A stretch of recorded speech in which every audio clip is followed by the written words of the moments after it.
অখিল গগৈ এটা কথা কৈছে যে মৌলানা বদৰুদ্দিন আজমল চাহাবৰ যিমান সুনাম হৈছে সিমান কিন্তু তেখেতে সাহায্য দিয়া নাই উজনি অসমৰ বানপীড়িতৰ কাৰণে। আৰু তেওঁ কৈছে যে মৌলানা বদৰুদ্দিন আজমল চাহাবে যিমান বান সাহায্য দিছে তাতকৈ কিছুমান ইউটিউবাৰে বেছি সাহায্য দিছে।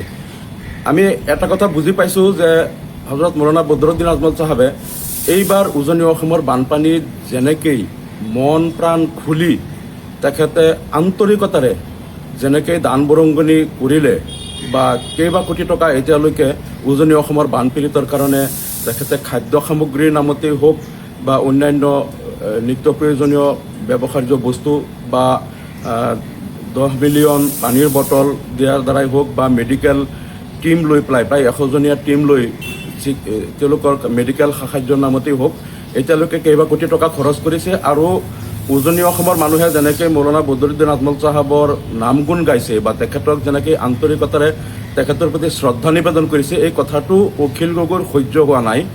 আমি বুজি পাইছোঁ যে অখিল গগৈ এতিয়া ঈৰ্ষাত জ্বলিছে, তেওঁ জ্বলি পৰি মৰিছে আৰু এতিয়া তেওঁ মৌলানা বদৰুদ্দিন আজমল চাহাবৰ বিৰুদ্ধে এনেকৈ কথা কোৱাত লাগিছে। অখিল গগৈয়েও এইবাৰ বানপীড়িতৰ কাৰণে যিখিনি কৰিছে আমি তেওঁৰ শলাগ লৈছোঁ, কিন্তু তেওঁ যিখিনি কৰিছে তেওঁ নিজৰ সমষ্টি শিৱসাগৰত কৰিছে।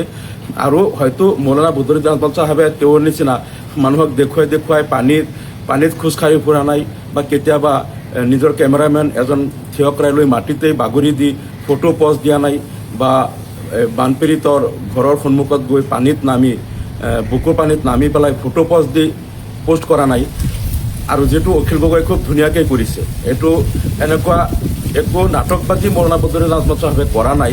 কিন্তু আজমল চাহাবে যিখিনি কৰিছে আন্তৰিকতাৰে কৰিছে আৰু ইয়াত জাতি ধৰ্ম নিৰ্বিশেষে সকলো মানুহক তেখেতে সমানভাৱে তাত ত্ৰাণ সাহায্য বিতৰণ কৰিছে।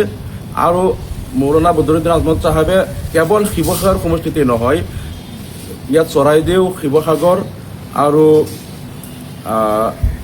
যোৰহাট জিলাত প্ৰত্যেকটো এলেকাত তেখেতে অন্তৰ খুলি দান বৰঙণি আগবঢ়াইছে।